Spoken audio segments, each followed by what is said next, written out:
marriage must be just slightly better, or you're just slightly more happy than if you were single and alone. Because I would think, like, especially with like the division of chores and stuff in my house, like, well, if I was alone or if I got a divorce, then there'd really be no one to help me. So him doing it maybe sometimes or very less unfrequently is better than no one at all. I had an actual system where I'd be like, okay, I'm going to ask him to do the dishes. And if he doesn't do it in 30 minutes, I'm setting a timer on my phone. I'm going to get up and do them. And then when he jumps up and is like, oh, I was going to do that, I'll just, I gave him the silent treatment for sure and be like, yeah, sure you were.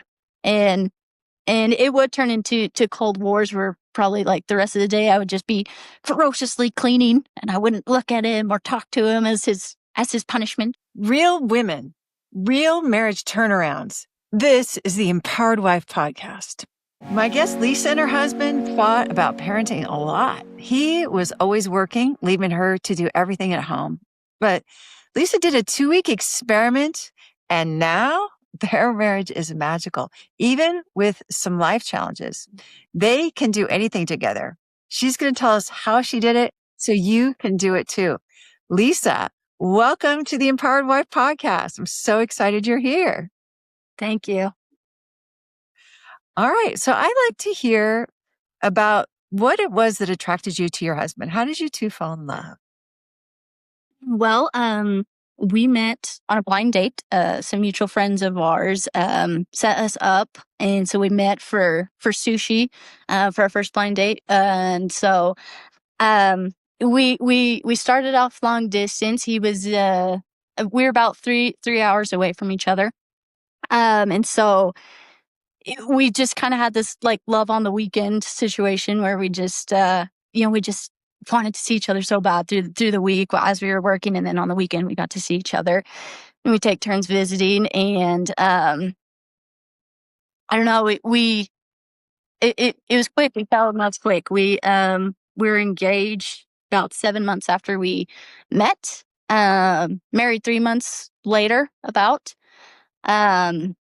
And I don't know, we just kind of had this, that long distance thing was kind of, it was fun. It was like fun for us. And we just looked forward so much to seeing each other, and just like very passionate, very just magnetized towards each other from the beginning. So that blind date right there, it sounds like you guys knew that this was something special.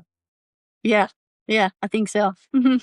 Definitely by the second date, I took him hiking and I said, if he can keep up with me on the hike, I think he's the one. So So he had to be athletic enough to keep up with you. yeah. And so it sounds like he is a pretty physically fit guy. So Yeah. So I met him actually. He's a police officer as well. And I met him just 2 weeks out when he was actually involved in an officer involved shooting. So something super, super traumatic. And I think that really from the start really bonded us as well. So. Oh, wow. Okay. So yeah, you have the same chosen career, and then he had this traumatic incident on the job that sounds like he shared with you vulnerably about what that was like for him. Is that right? Yeah. Wow. He definitely would. Yeah. And from Wow. the beginning, there was no, I saw a lot of the PTSD that he was going through from the very beginning, and so, yeah, obviously that was super, super vulnerable for him to share that, with me. We didn't hardly know each other. So, but yeah. Yeah, I get it. And, it's a risk that you both take every day, what he went through. So I see where that would be really bonding. And, but you saw some PTSD in him right away. And I don't know if that's going to come up later on in the story. I guess we'll find out. But, all right. So you guys, it sounds like you also probably admired that he was an officer as well. Is that fair to say?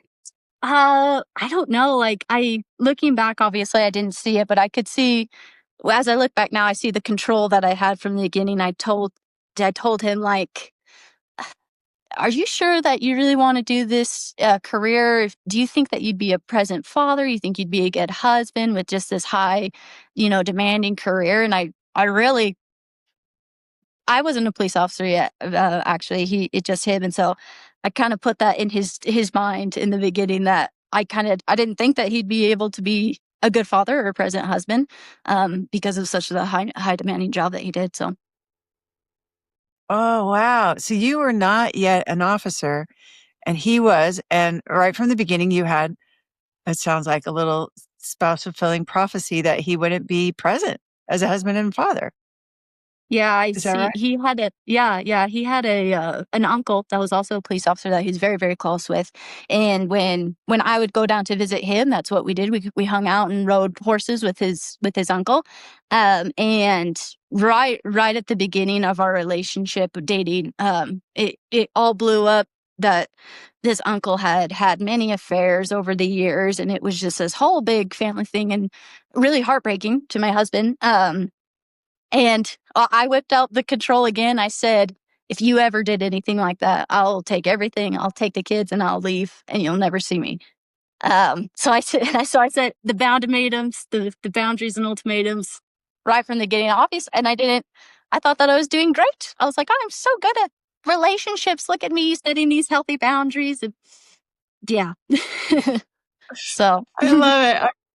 To laugh. I mean, but yeah, no, I just adore your like accountability. I could see you're looking back at the beginning with a different pair of glasses on than maybe you had at the time. It seemed like this is how you should do it. You should set the boundaries for the relationship right away in the right way. And, okay. So even though you thought he wasn't going to be present as a husband and father, you said, well, I'm going to marry this guy anyway. It sounds like. I don't, well, he proved me wrong on a lot of things. Like my parents had pointed out to me, like, it's a really big deal for a guy to drive that far every weekend to come see you. And like, and they were kind of the ones that led me to be like, I think he really loves you. He really cares about you. Look at all this effort that he puts in. And, I was like, yeah, you're right. He does do that. So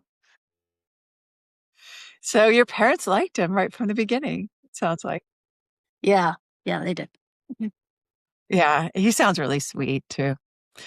Well, I love it. So, all right, so you guys are married. And where should we start? When did there start to be like a breakdown in your marriage? Um, well, in our first year, he was working a graveyard. He's graveyard on a really busy area command. We lived in a big city, where he was a police officer, and so obviously I didn't see him all through the night. He's working graveyard, and then all through the day he slept. And so really, like I think the only time I really saw him was when he'd come out and tell me that I'm being too loud and that he couldn't sleep. And so a lot of resentment built up there where I just couldn't get him to do stuff with me, to go out and do activities with me. He just wanted to um, just veg, in front of the TV or on the couch, just because he's so overloaded in this job. You just get it's just a lot mentally. And I mean, somewhat I was fine with that. I was like, okay, well, I'm just gonna go do things without you. Like, I'm gonna go and do the fun things that I want to do, and if you want to tag along, you can do that. And so I think it wasn't too bad, but I had a lot of State of the Unions about the division of chores in the house. I was working like 3 part-time jobs, and one of them like was dishwashing. So I was like, when I get home, I'm not doing dishes. You do them. And so um, we had big State of the Unions. It wasn't, I don't know necessarily fights, but just resentment was growing in me, and um, it just wasn't getting me, obviously, the results that I wanted. The dishes, I had to do them. And so, um, I think our real breakdowns came, though, was the first year when I was pregnant, and then the first year with our son. We had moved away to a smaller town, and he was commuting in to the big city where he worked, and we had no family, no friends. And uh, I had a really hard time postpartum with my son. Um, just dark places, dark thoughts. And I wouldn't say this was like, we can't go on like this. It was, I can't go on like this, and he's not fixing it. He's not helping me. Was kind of how I felt. And we had, this is probably where the fighting really started. Um, I had a really, really hard birth. And so for months after, I was still in a lot of pain, like sitting, just a lot of things. And so this obviously physical intimacy, super, super just painful. And I didn't want anything to do with it. And so for a year, we'd probably have huge blow up fights about physical intimacy. And once a week, at least, for sure. That was probably, that first year was probably the hardest. And it's always been like a tender topic before I'd found the skills. But I finally found the right doctor, got my pain and stuff taken care of. And it greatly improved after that, but we still fought about it, about everything about it, how it was done, how often it was done. And I was just like, ah! I can't do this anymore. So Yeah, it sounds really hard. It's so stressful. And I think it's so common. I think postpartum is such a common, postpartum depression that, those dark thoughts is, you're not unusual, but it sounds really hard. And it sounds like you were needing something from him that like he didn't know how to fix the problem. Um, so that part sounds really heartbreaking. And then with the physical intimacy part on top, it's sounds enormously stressful. And it sounds like you were physically not in a position to be physically intimate with him, it sounds like. And couldn't fix that for a long time until you found the right doctor. Is that right? yeah, the doctor that had finally diagnosed me with what happened and what went wrong in my birth, he kind of said, he's like, well, it's like you've torn every muscle in your legs and you're trying to go out and run marathons is basically what you've been trying to do, and it's not sustainable. Like it can't, it's not going to be good. So, but yeah, Wow, that must have felt so validating on the day you found a professional to tell you this is the problem. yeah, Um, a- a- and uh, and so understandably, he's wanting to be physically intimate with you, and you just couldn't. But this was an impasse. Like this is a big source of conflict for the two of you, and there seems like no resolution for a long time, for a year. It sounds like. yeah. And I don't. I always saw just the worst in him. Like obviously he's thinking, I really love my wife. I would like to be physically intimate with her, right? That's Normal. obviously a Yeah. key important part of marriage, yeah, but I just Yeah. saw it as it doesn't have anything to do with me. He just needs something for his physical needs, and I felt like he was treating me that way, like some just a faceless, you know, that he could just do the deed with, and so Yeah. and that's what I had just perpetuated in my mind, that's what, and I just saw the worst, or my perspective of what the worst possible thing that he could be thinking. So Yeah. So you felt pressured, it sounds like, and also that he just wanted to use you. Um, yeah. and that's a terrible feeling. Mhm. Yeah. Well, this sounds really rough. All right. So, but so after a year, and you get this diagnosis, and there's some healing, but still the conflict about physical intimacy continues, even though it's somewhat resumed. It sounds like is that right? Yeah, I think once I kind of got healed, yeah, it was, we kind of returned back to when things were pretty good. It's and kind of in my mind how I can describe it is, uh, marriage must be just slightly better, or you're just slightly more happy than if you were single and alone. Because I would think, like, especially with like the division of chores and stuff in my house, like, well, if I was alone or if I got a divorce, then there'd really be no one to help me. So him doing it maybe sometimes or very less unfrequently is better than no one at all. And so I kind of had this mindset that I think everyone is maybe just this slightly above average happy in their marriage, and that just must be how it is. And so I'll just kind of keep chugging along like this, and that's kind of my view.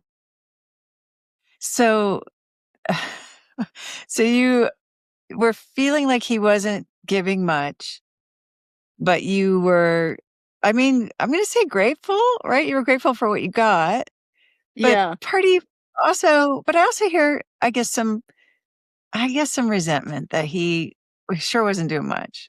Is that fair to Yeah. say?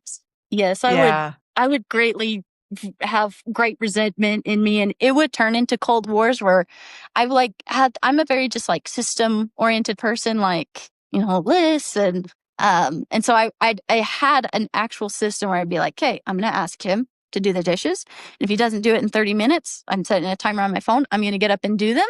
And then when he jumps up and is like, oh, I was gonna do that, uh, I'll just I gave him the silent treatment for sure and be like, yeah, sure you were.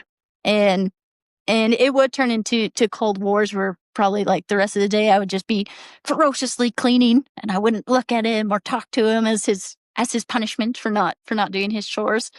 And so yeah, that's what it kind of turned into. And I used to tell my mom that one of my worst fears in life was just waking up after decades of marriage and figuring out that you've kind of just been going through life but not really living or not being happy. And I guess that's kind of where I saw us going, was I was just waiting for one of us to say, just not really feeling it. Like, I'm just kind of sick of just going through the motions.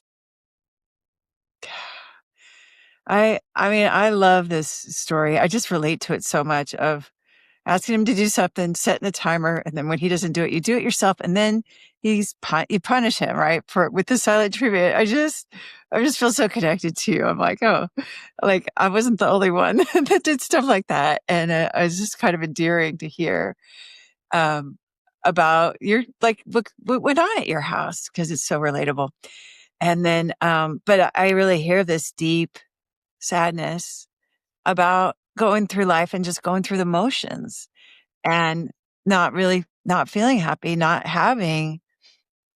feeling connected to him, not feeling supported by him, and wondering if you were kind of just going to spend all this time doing this and only for one of you to say like, I'm not feeling it. And maybe the implied part there is like, let's break up.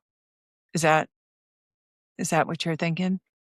Yeah, I don't, neither of us had ever said, I think I would think it in my mind sometimes to be like, what if, we got divorced? What if, and I did have thoughts like, I bet there is another man out there that will do what I want him to do and will step two and say, yes, ma'am, I'll clean those dishes right away.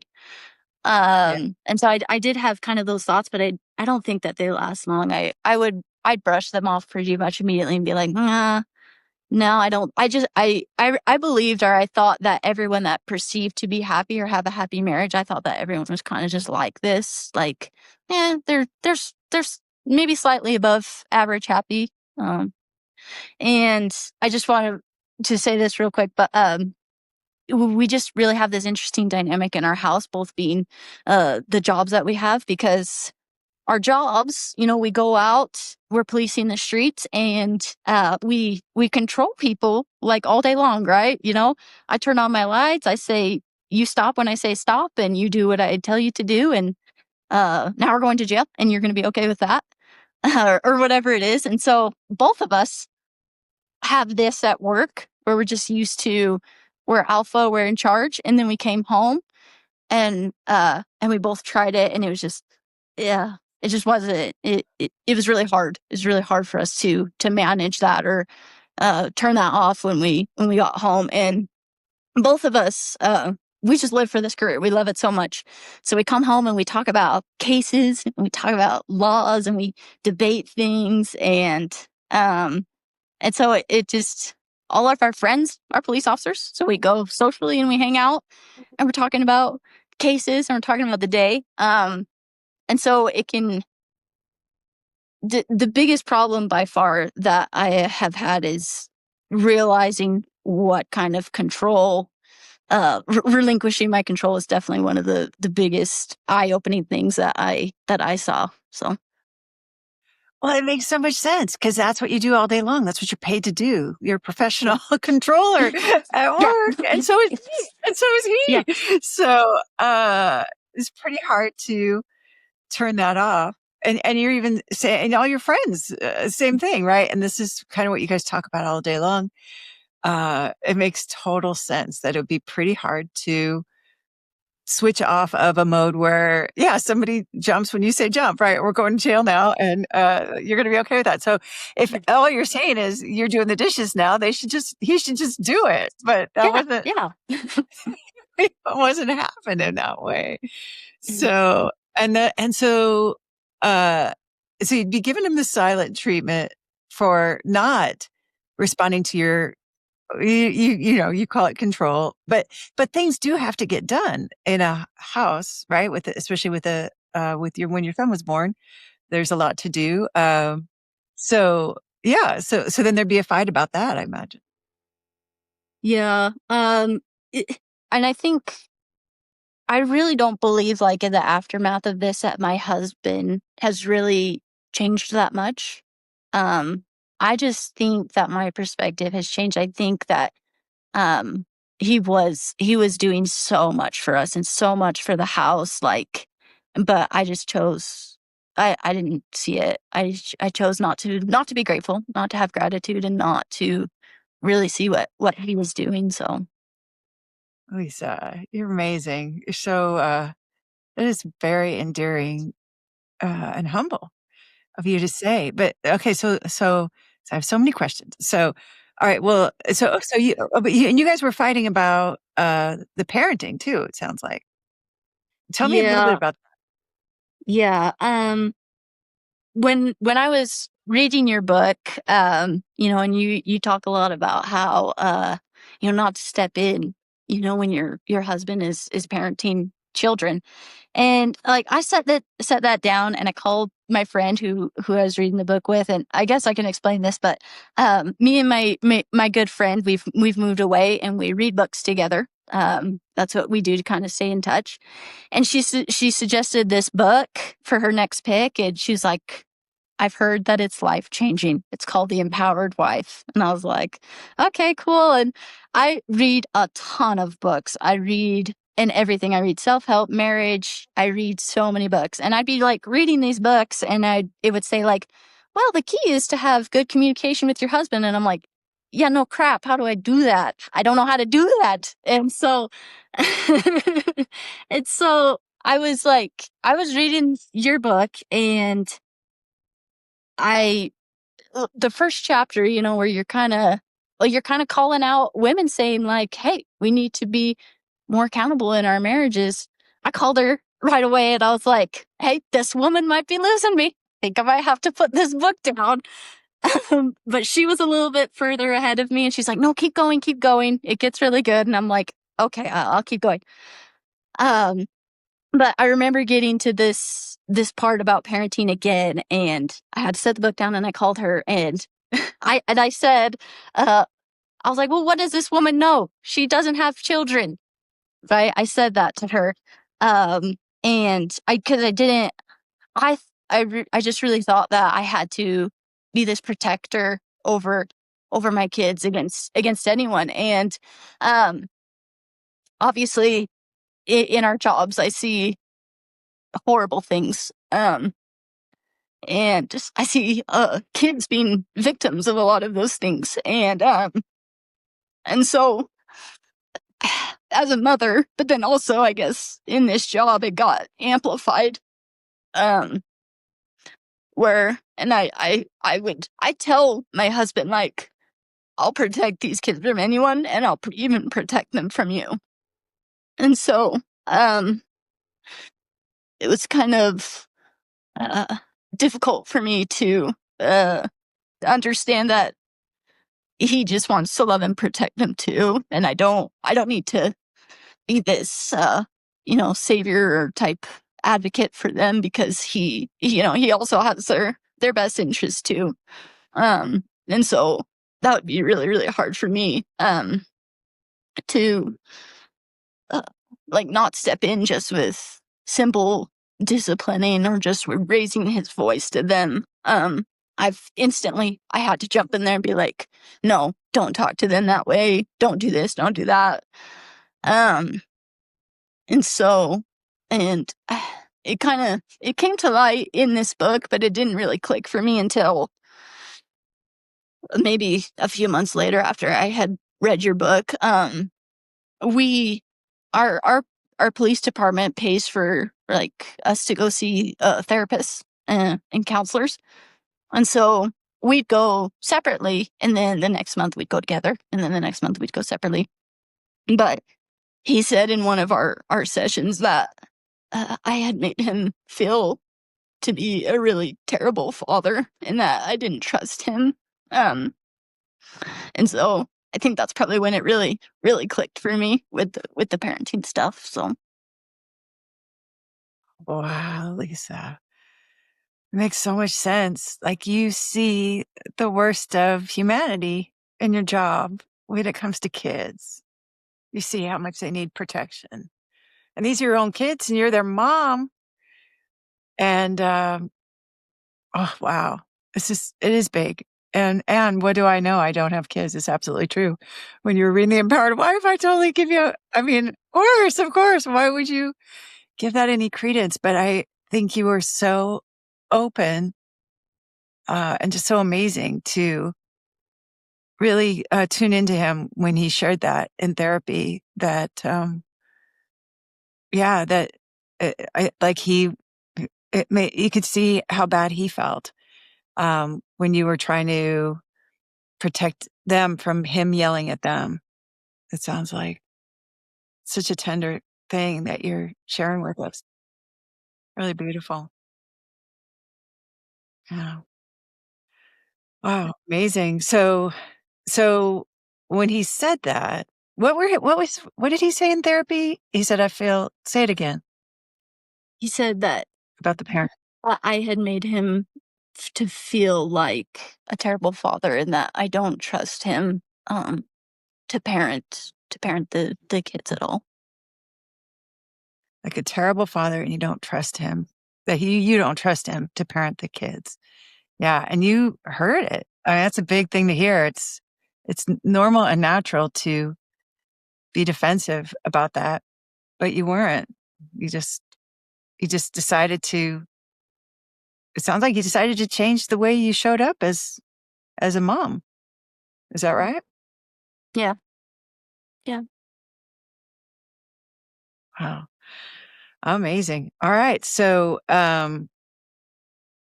And just for the record, I got to say, this sounds like this was actually a helpful therapy appointment. we rarely hear about them, but this. I know. Yeah. I have told my therapist about this, because we've really been through it. Like, usually we go in there and talk about the work stuff, the things that the crap that I see at work that I have to work out. And then me and my husband were like, hey, do you want to like go together? And maybe it was kind of like proactive marriage counseling. We were like, well, it's free, like, and we can just go. So let's just go and use that resource. And so that's kind of why we initially started going. But yeah, we weren't like seeking out or going to marriage counseling. We just go for the job related stuff, and it did that. So Yeah. But on this one, it was marriage related, and actually sounds like it was pretty impactful. So I don't know, it just perked my ears up like, oh my gosh, a good marriage.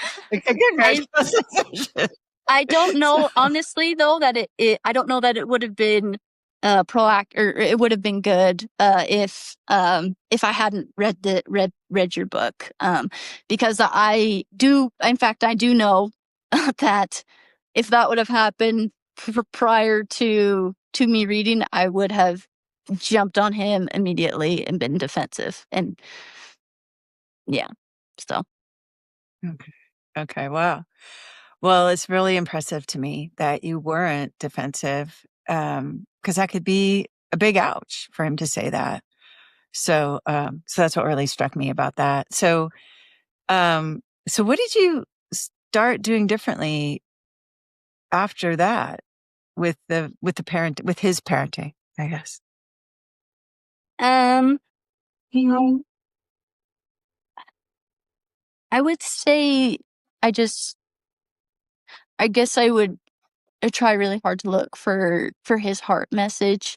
Um, like we talked a lot about, and maybe I was saying the same things, but using the skills to say it, where before I would be like, you shouldn't raise your voice to our son. You shouldn't do this, this, and that. You shouldn't do that with him.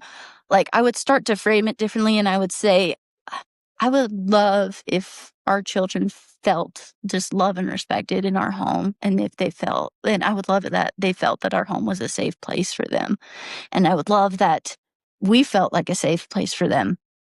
So I would start to kind of say things differently in that sense. So and basically saying the same thing, like, "Hey, don't yell at him," but saying it, I guess, in a Laura Doyle way. And um, he was just more receptive to that. In fact, the stating your desires was the very first skill that I had ever tried with him. I remember we're sitting on the couch, and he's on his phone like he always is, which would drive me crazy. And I sat down on the couch, and I didn't look at him. I didn't say it to him. I just said, I would love if the children were bathed. And he was like looking. I saw him in my peripheral vision. He's just like nodding. And he scrolled like a few more times, and he set his phone down, and he's like, "Hey kids, let's get in the bath." And I was like, what witchcraft is this that I just did? I was like, I'm a wizard. I was like, oh my gosh, this is going to work. These things are going to work. So, Oh, I love that story. So he doesn't stop immediately. He's just nodding a little bit. You could see it.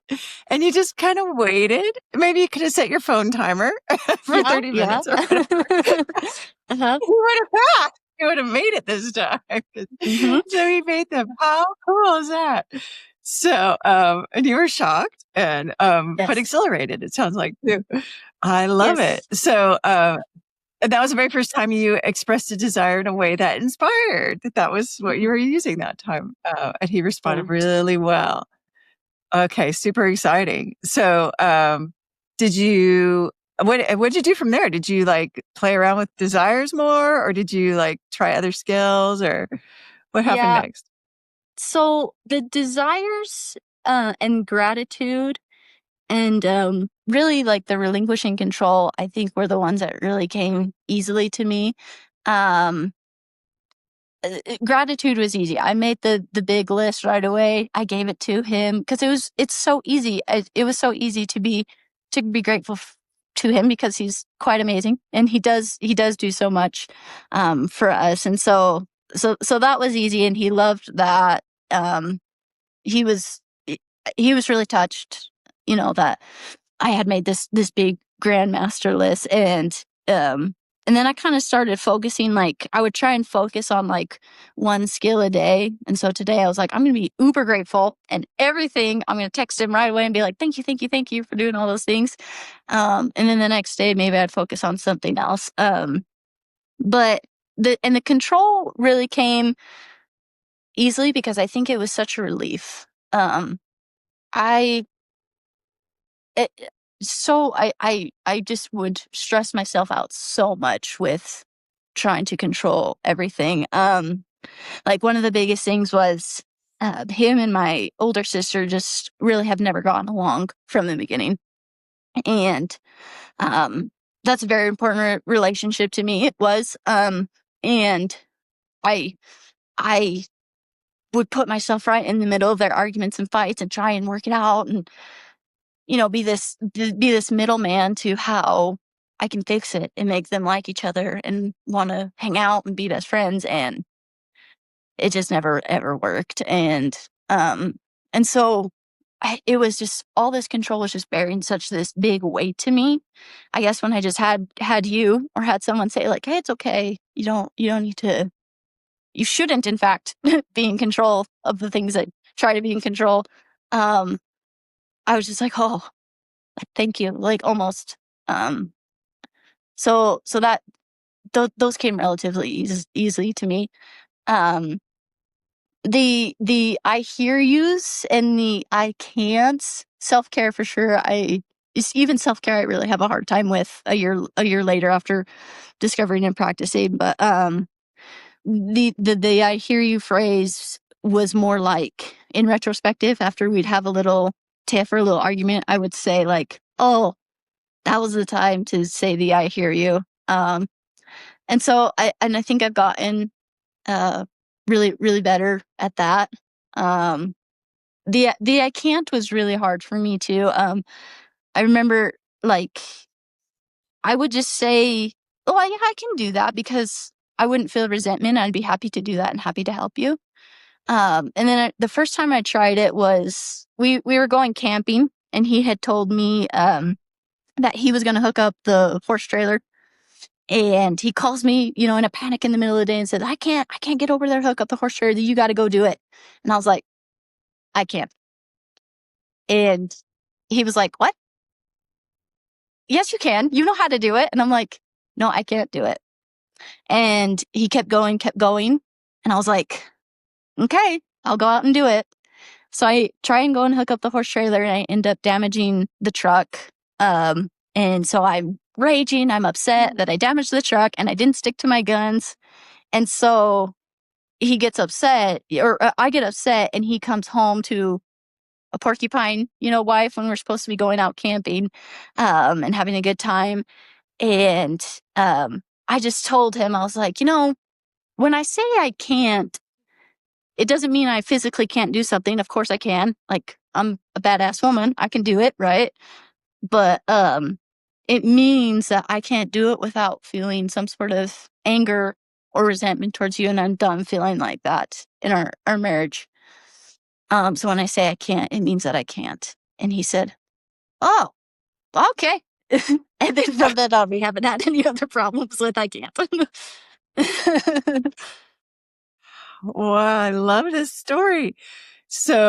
And have you said I can't to him since then? And he just is like, "Oh, okay, okay." Like, or he tunes into it more, he or for you the haven't had, go ahead. for the most part, I think that he has, because he really is just happy to do the things that I don't want to do, I guess. But and there's really only been really minor things where I said like, if it's we're getting home late and it's my turn to feed or his turn to feed the horses or something, and he asks me to do it, and I say, I can't," and he's like, "Ugh," like, "Okay, fine, I'll go do it." And so, I mean, he'll get minorly upset, but I don't. But it never will turn into anything. Not like a big blow up that we would have. So Oh gosh, I love it. I love it. So, I'm just thinking about you setting up those boundaries in the beginning, right? At the very beginning of your relationship. And now you're really honoring your limits by saying I can't. And he's responding to that. He gets it. And you even explained it to him what you meant when you said I can't, so that it wouldn't be as hard. You wouldn't have to work so hard to stick to it. It sounds like. So anyway, I love it. I think those are great stories. Great examples of really Lisa honoring Lisa by saying I can't. yeah. All right. All right. So I wanted to go back to the parenting thing for a second, right? Because so I just wanted to like, go ahead. Tell me how that's going. Oh, it's good. I don't know. I feel he has it. It's almost like he tries to. He kind of had like a harder childhood where he had to step up and be kind of uh the man in his house at a pretty young age. And throughout our marriage, I felt a lot that his family um really kind of took advantage of him and his kindness and willing to help him help willing to help them. um I mean, really, it was that he was kind of the stronghold in their family, and they looked to him, for guidance and stuff. But I didn't see it like that. And so, I mean, I would do a lot of controlling about saying how he needed to set boundaries in those relationships with his family, and you need to do this and you need to do that. And um I think once once I kind of just let him be in charge of his own paper, right? Kept let him be in charge of those own relationships, like with his children. Um, I'm not surprised anymore, but he often surprises me of how he just beautifully handles situations. And even so, he started to be like, I can't go do that for you. I can't help you do this, mom, or whatever it is. Um, and so I don't know, when I trust him and let him just be in charge of his fathering and his relationships, I often find that my trust is not misplaced. He more often does the right things and says the right things. And I don't know, I maybe I'm making this up in my mind, but recently we've decided to move, across the country, and we're both gonna step away from law enforcement and do something else. Um, and so far, I've seen it make a really, really huge difference in his mindset as far as how he shows up as a father, instead of coming home and treating us and the kids like suspects, interrogating them and stuff. It's been just a huge, huge change in his mental well being. So Wow, I love that. So he's showing up he's doing the exact things with his family that you were trying to tell him that he should do before, but it's because you're trusting him. You're expecting the best. You're letting him handle things. And he's showing up, sounds like maybe just the way you always wanted him to. yeah. Is that, yeah. Wow. So cool. Lisa, this is amazing. I love how you're saying earlier, you said it wasn't that he changed, but just it sounds like your perspective has changed. And you gave him that huge gratitude list, um, and just really kind of remembered all the things that he does for you. Um, so it sounds like he was always great. And now you're bringing that out in him, like his greatness. Yeah, Uh, I think so. I think it was, especially during like I kind of thought like that he was supposed to make me happy. He was in charge of my happiness, and it was dictated off him as well. And I can see that Le when when I first started doing this, I was like, "Okay, I'm going to greet him every single day with a smile, hug, and a kiss. And I'm gonna say hello to him," which I just didn't do. I just neglected to him totally, in that aspect. And I was like, "When he's around, I'm going to be the gossip and light. I'm going to put on music. I'm gonna dance. When I'm making dinner, I'm gonna do all this stuff." And he he was able, I think, to show up better, especially when frustrating things happen to the kids, or um, if I was happy, he saw that I was happy, and that was making the difference, I guess, in how he was showing up, and how I saw that he was showing up for being a father. After I had been practicing these skills for about the 2 weeks that you say, the 2-week challenge or whatever, he actually came to me. He was the one that came to me, and he said that he felt a huge difference in our home. And he was wondering what was up. And I was like, well, actually I started reading this book and I just started doing a few things, changing a few things. And he's like, okay. But he told me, he said that I seemed happy. I, so That's awesome. You must have felt so good. That's him saying, like, I see you putting in the effort and making changes. yeah, It must have felt really exciting to hear him yeah, say that, acknowledge you like that. yeah, it was. And it's proof that you single-handedly changed the atmosphere in your home.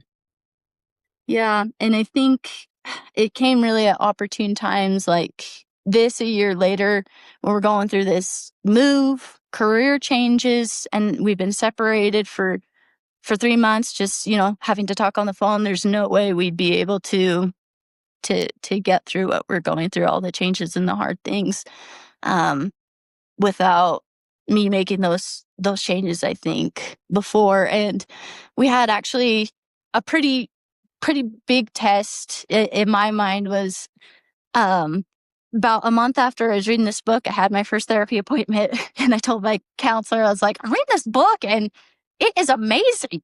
And I was like, I really am just going on this journey personally to change, like, no more controlling Lisa. That's the old Lisa. And I'm just really like setting forth. And I was like, and it was really easy to say because I hadn't had it tested. But probably about a month or two after I had started reading the book, implementing the skills, a really, really good friend of mine she's had fertility struggles for many years, 12 years, their whole marriage. Um, and she had reached out to me and asked if I would surrogate for her. Um, and I was like, yes, of course I will do that.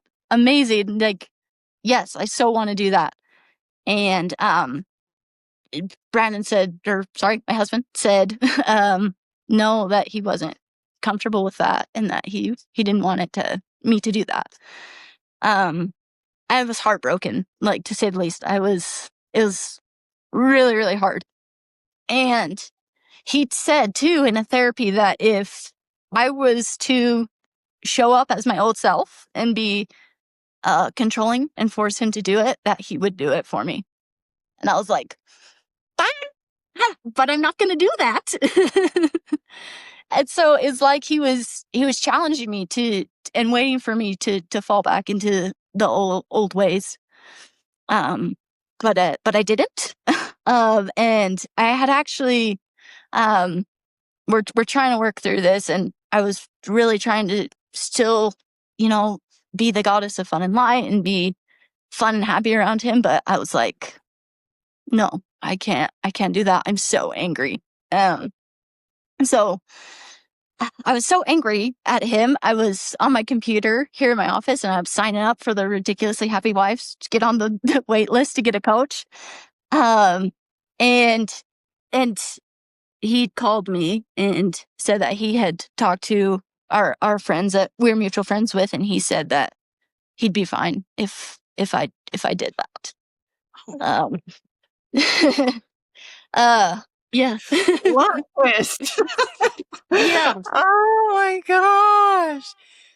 So you were tested. Like, this is something you wanted real bad, and he wasn't okay with it. And he even said, if you just steamroll me, I'll go along with it. And you wouldn't do it. You couldn't do it.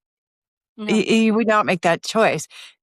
And you were so angry, but you still didn't try to control him. And then he came around and decided to do what you wanted. Yes. I guess we'd come to some compromise, some agreement. I had originally wanted to do this surrogate and carry the baby for free because they were like really good friends of mine. And he just said that he'll do it, but that he wanted to like charge him a fee.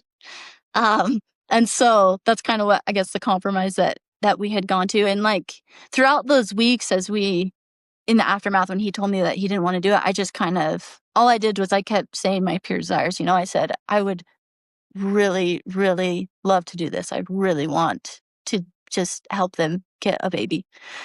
Oh, And he would say like, I know. And I would just leave it. And in the past, I'd be like, keep going, keep going, keep going, keep going. But yeah, and then of course, as fate has have it, when I told them that we would then do the surrogacy for me, she's pregnant and she's expecting a baby. So yeah. Oh my God, another plot twist. I For 12 know. years. For 12 years. You couldn't do it. And now, oh my gosh. And then you guys were a yes, and then she got pregnant. Wow. Yeah. Happy story. Great story. Yeah. So I don't know. I don't know if there's I think there's definitely some divine intervention there that God would just have it to be the timing that he wanted. So but yeah, it was definitely an interesting test right off the bat to make me fall back into the old controlling way. But Yeah, that must have been very hard. And I feel like it's very courageous because you made yourself vulnerable, and you were being fully respectful, but it's kind of a scary thing to do. So I admire that very much. That's a terrific story. Well done. thanks. That's what Yeah. my therapist would say. She said, "I don't think it's any coincidence that you're trying to go on this journey of relinquishing control, and this would come along. This situation would come along." Yeah, it is kind of interesting that it would come along right then. So you passed your surrendering test. You passed your Yes. I love it. I love it. Yeah, congratulations on that. Really Thank you. impressive. Yeah. So, all right. So what about, well, first of all, let me just say, so it sounds like you really threw yourself into the skills. I can really hear it because you're like, I met him at the door every day and I would have like gratitude day. And you made that extensive list of gratitudes. And so I can just really hear how dedicated you were to these skills. So I just want to like see if there's anything else. Cause I always feel like everybody listening is wanting to know, like, how did she do it? Right. So is there anything else Yeah. that you did that you felt like made an impact in your marriage? Definitely apologizing for being disrespectful. I was the super helpful wife. And in a lot of cases, right, like men will come home and say things about work, and really like their wives don't know anything about it, but they're coming and the wives are trying to give them advice and do this. Where in the case of our work, he would come home and ask me for my advice, and I do know about that stuff, right? And I would know how to fix it.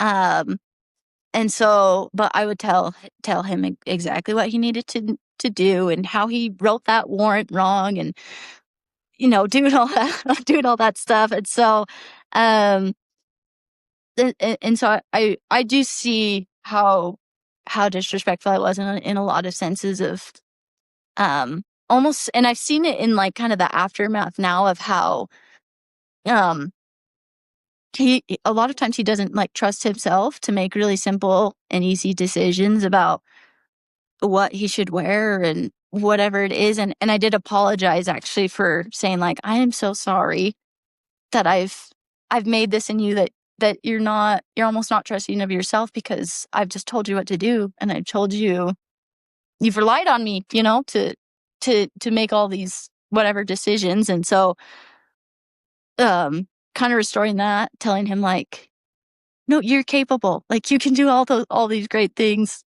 without my say so and my help. So I definitely did this, and the apologizing, I think, was definitely when we would bicker. I could not figure out how to rewind it and get it back. Where then we would just be angry and withdrawn from each other there, for the next couple of days. But my quick fix now is I'm like, I am so sorry. That was disrespectful. And he's like, yeah, no, we're good. Everything's good. And we can move on immediately. It's not days of Cold Wars after. So, So, even if things go wrong, you know how to put them right fast. mhm. Yes. I love it. Now, and you make it sound like it's just so easy to just say, I'm sorry, that was disrespectful, but it's really not that easy to do, right? I mean, was it easy for you? um, I think, like in some cases, I think that it was, because I could really see, um, what my part in it was. And I kind of just made that decision where, like, in this argument, like, even though I think that I'm right, or I believe that I'm right now, I'm still being disrespectful, and I would rather be happy and have some sort of some close intimacy rather than walk away from that saying, well, I was right. Wow. Okay, so you're just a very accountable person. And humble. I hear a lot of humility that you're willing to, like, even though you feel you're right, you could find the thing that maybe you weren't so proud of the way you showed up and apologize for that. Mm. And almost immediately, if I'm kind of the one that says I'm sorry, almost every single time he says, I'm sorry too, I did this. So that makes it easier. Which Wow, that's great. Which which in which in the in the battle days before, like, I would apologize, but I would do one of these apologies like, I'm sorry, but you did this, this, and this. And then he would never apologize back for his part, of course. And I would, of course, counsel him and say, hey, when someone apologizes to you, you should apologize back. That's called a good conversation, you know? And so I was even telling him and instructing him how he needed to apologize to me. So it's just, yeah. those apologies just pop right out of him now, and Yeah. you don't even tell him that he should apologize. They're spontaneous, and those feel so good. Those spontaneous apologies. All right? Does it feel so good when he does that? Yes. So, Yeah, I love it. I love it. Well, and how do you think this has impacted your kids that you've done all these things, that you've created, so much more connection in your home, that there's not bickering for days, there's not Cold War for days anymore, and you're not telling them how to talk to the kids, and yeah, how has that affected them? definitely our son, he's 5. He definitely he's seen it other ways, for sure. And so I think it's affected him a lot where, like, even so just recently, he's just started kindergarten this year. Um, he he talks so, like, hopeful about it's just the cutest thing, but he says, "I would love to have a wife someday because I want to be a daddy. I want to be a dad like daddy." And, like, I know, he's just this 5-year-old with just such a sweet, spirit that I love so much, but um, he just so admires his dad in that way that he just wants to be he just wants to be a husband and a father when he grows up because he sees that that's what his daddy does. And, um, so I love that. I think that's how one of the most positive ways that it's affected him, so Oh god, that's so sweet. It must feel so it's good. I mean, I feel like I give you all the credit that your son admires his father as a dad, because you're creating the environment, for him to be a good dad. And uh, he must feel so good as a mom to have him say that. yeah. Yeah, before it was all that he wanted to be police officers like us, so all he saw was that we were police officers, but now he sees that we're mom and that we're dad and that he wants to be like a dad. So that definitely really, really touches me, so. Ah, super sweet. Yeah, beautiful. Well, and what is your marriage like now? Like, what's a typical day at your house like? Um, it's, well, kinda right now in our, uh, absence with each other, it's kind of like fun and light how, like, when we were first dating, and we just get to see each other, once a month or something, and we just, we when he calls me on the phone, I'm so excited just to hear from him, and I answer the phone just like, "Oh my gosh, hi! I've been waiting for you all day," um, and then, when we finally do get to see each other, it's just so, just passionate and just happy. It's just I don't know, it's just really, really it's ridiculously happy. Not that I would ever imagine. And so that's when I had received this text message, a year later after I had finished the skills, he told me that even though we're apart, he just said, "You are absolutely irresistible to me." And I was like, "I've made it. I have made it through it." Right? The sweetest words to hear. Like, no matter how you guys are physically far apart. And he just finds you irresistible. And your marriage just sounds magical and strong. Sounds so strong. It's Like it you could take on anything. Yeah, and I think it's almost been, hopefully, it's kind of been an example. I actually it's kind of I've been trying to recall these stories over the past year recently because I kind of got wind of a good friend of mine who's been having some marriage problems. And so I had just reached out to her like I do to the hundreds of women. Any woman that will listen to me talk about this book, I tell them, I'm like, you have to read this. And so I reached out to her and I was just like, hey, I've just been hearing some things. I wanted to share this book with you. It's really, really helped me. And not thinking that anything would come of it. We're now in constant contact always. She has read the book, she listens to the podcast, and she's really just really going through some heartbreaking things in her marriage. And so having to, I guess, her trusting me, to help her change some things, I think really speaks a lot to, and she's that my marriage is maybe an example. That must feel so good. It does feel, there's no better feeling, is there? Like to be able to stand for somebody else's marriage and be the beacon of hope for what's possible. Your own marriage and feel proud of it. Like you're not just trying to show the good parts. You're like, here's what it is. It really is a great marriage. And to hold out for her, she can have it too. And this is okay. So I love this because this is the pay it forward part we talk about in the connection framework. Like this is kind of part of how you get a great marriage is like you share what you've learned with somebody else. And so you're doing that. And it sounds like she can't get enough and you can't either, Right. which will probably be a coach someday, I imagine, because you sure seem like one of us. So, I would really, really love to be a coach. I kind of had brought this up with my husband, and he was saying like, well, maybe there's some things that you need to work out first, because I know like with this job, I've obviously every single day we respond to domestic violence situations.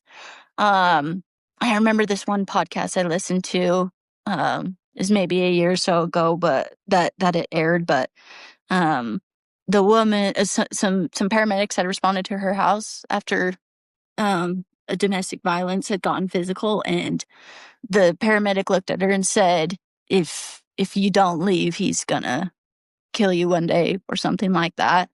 And I've done that. That's my job. And I've told many women that.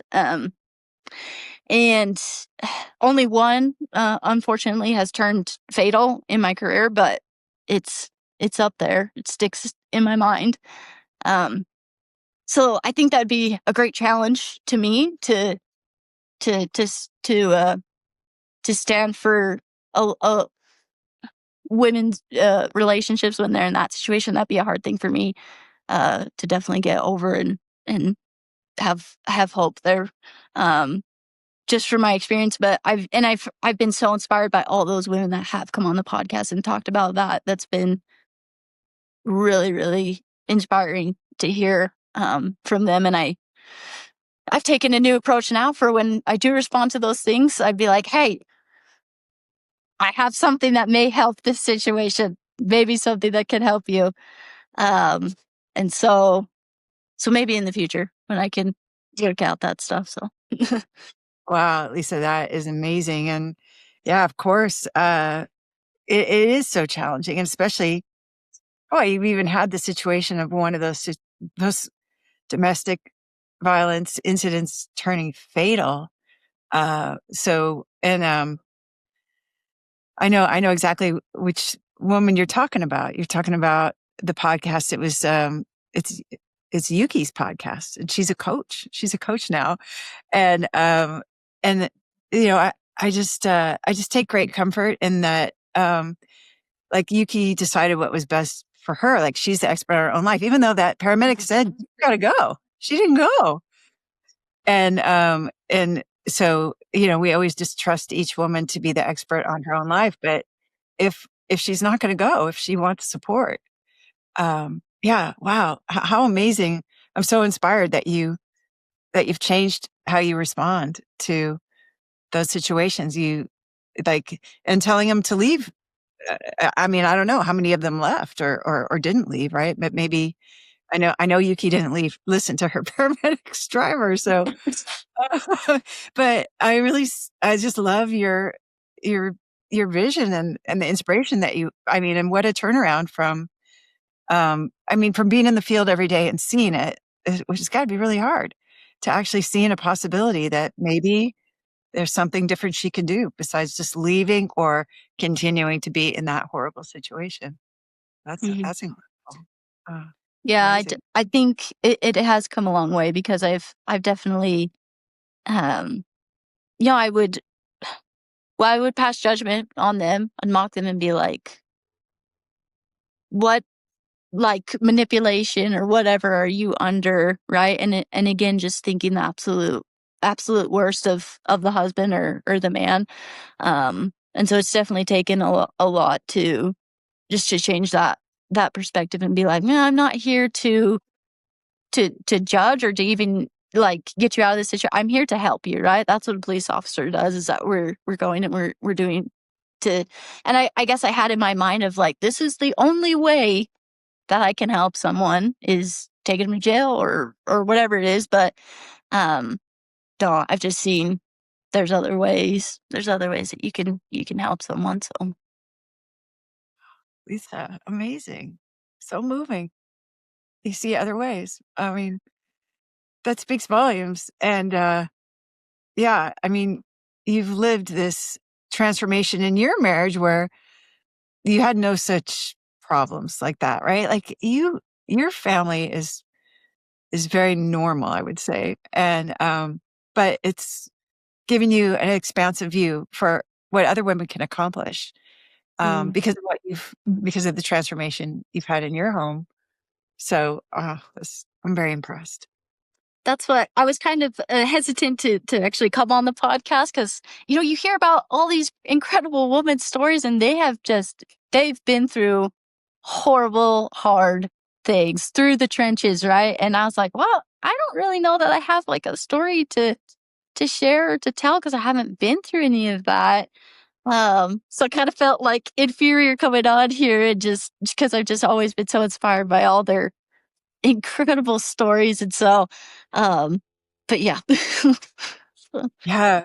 But here you are, and your story is incredibly inspiring, and would have been a big loss if you hadn't come on because, um, gosh, well, I relate to your story so much, and anyway, I take great inspiration from all the things that you're sharing and the way that you've transformed, and these situations you were in are just as painful, maybe not as scary or dramatic, I suppose, but just as real, right? The pain was just as real. And yeah, anyway, uh, you're a beacon of hope for what's possible. So I love Thank that. you. So yeah, yeah. So okay, but so let me ask you though, what is your tip for somebody who is in your situation that you were in, where you just felt like the parenting, like you need to protect your kids from your husband. He wasn't doing the things around the house that you wanted him to do. He was asking too much of you.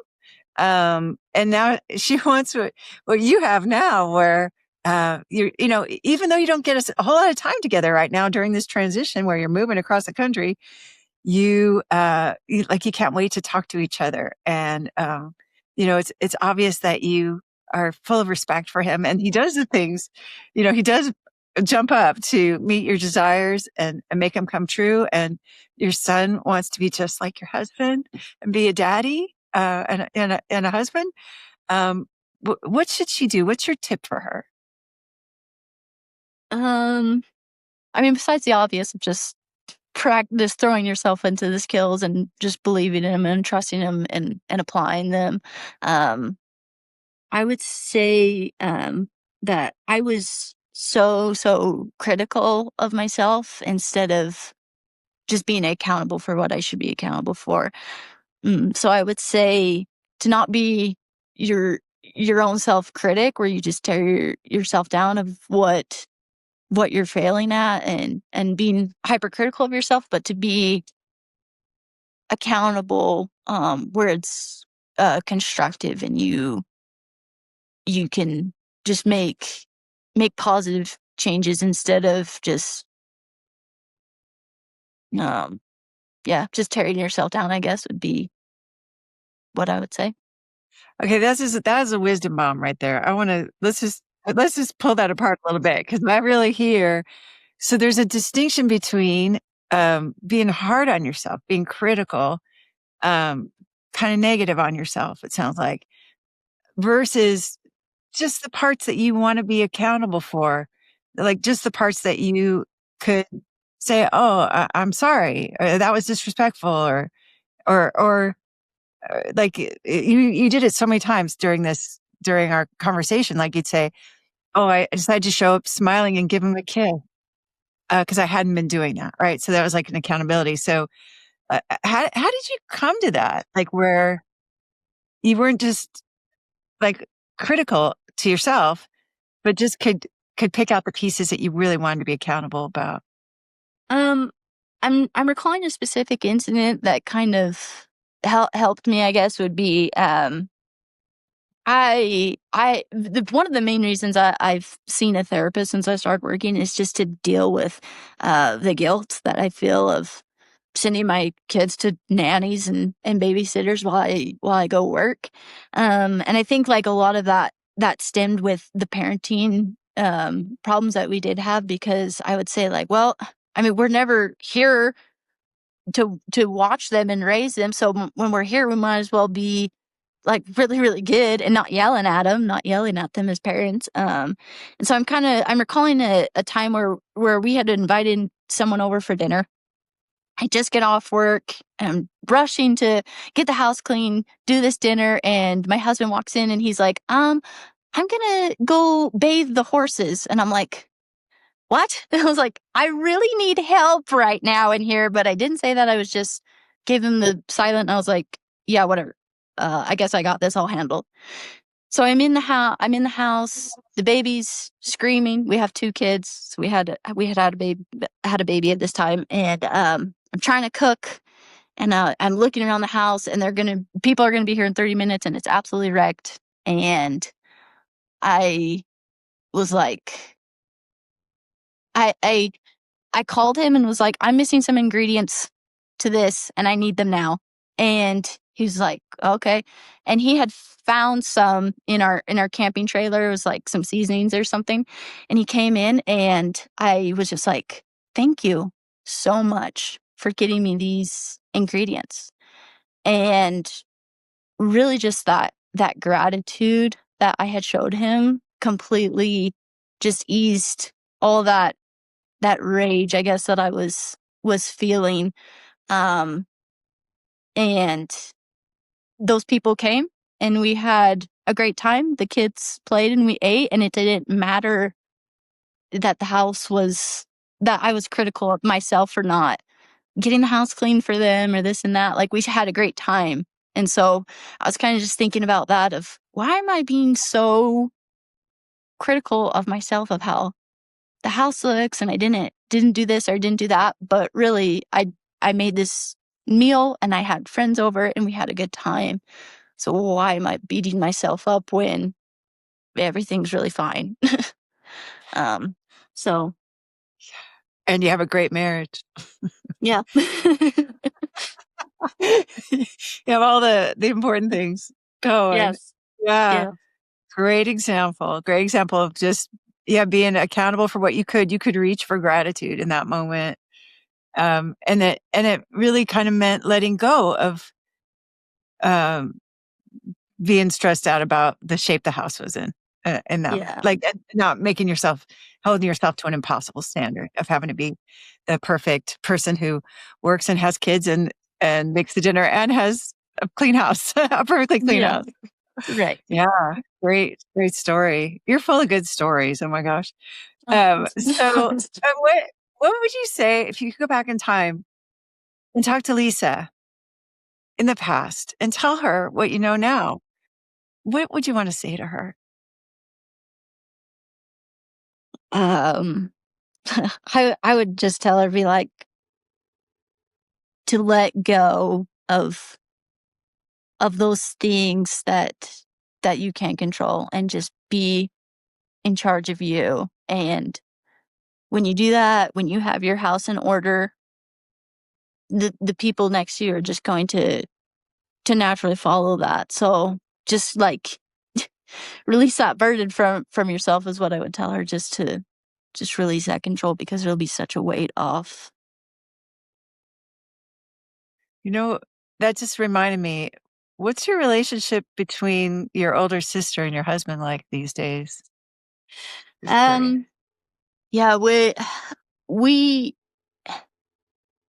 we've had a major falling out. We haven't really spoken in three years or so. Um but it's I'm at peace about it, thinking that there's a lot of hope for our relationship in the future. And just this time of life, that what she's in and what the time of life that I'm in, uh it's not going to be right now, and that's out of my control. And so I've sorry. Um I have tried like a lot of skills, I guess, with my relationship with her. The one interaction that we did have that was somewhat positive is I told her that I had apologized for being disrespectful about, yeah, how she lives her life, different than mine. Um and I don't know. It's not good right now, but I do have I do have a lot of hope um for the future, for my relationship with her. So Yeah, wow. So you're even using the skills with your sister, which is, and I hear the hope. I hear that yeah, you have hope. Like you're more skilled with relationships than you used to be, and it impacts all of them, including this one. And I can just hear how much you love your sister. yeah. Yeah, yeah, it's beautiful. Well, I want to congratulate you so big, Lisa. You've gotten get my best wife award. You richly deserve it. Yes. Yeah, you are so inspiring, so humble, so accountable. I just really feel connected to you and just grateful to get to hear your story. It just really lifted me up. Yeah, I feel so encouraged. And Thank I you. know a lot of listeners do too. So great job. I can't think of anything that I admire more than what you've accomplished with your family. So great Thank job. you. I just Yeah, want to tell you thank you. It's definitely all owed to you, that you're the first one to share your story. So thank you so much. thank you. Thank you. I'm glad we found each other and we get to travel this journey together. I love it. If you want all the tips, tricks, and traps about how to use a spouse fulfilling prophecy in your situation, you can get that in my group coaching program. So for more on that, get my free Adored Wife Roadmap and the link below this video. Now, this takes some courage to do, but if you're feeling brave, you can do it tonight. So are you ready to try a spouse fulfilling prophecy? Okay, then go, go, go. For more of the proven secrets on how to make your marriage playful and passionate without his conscious effort, check this out.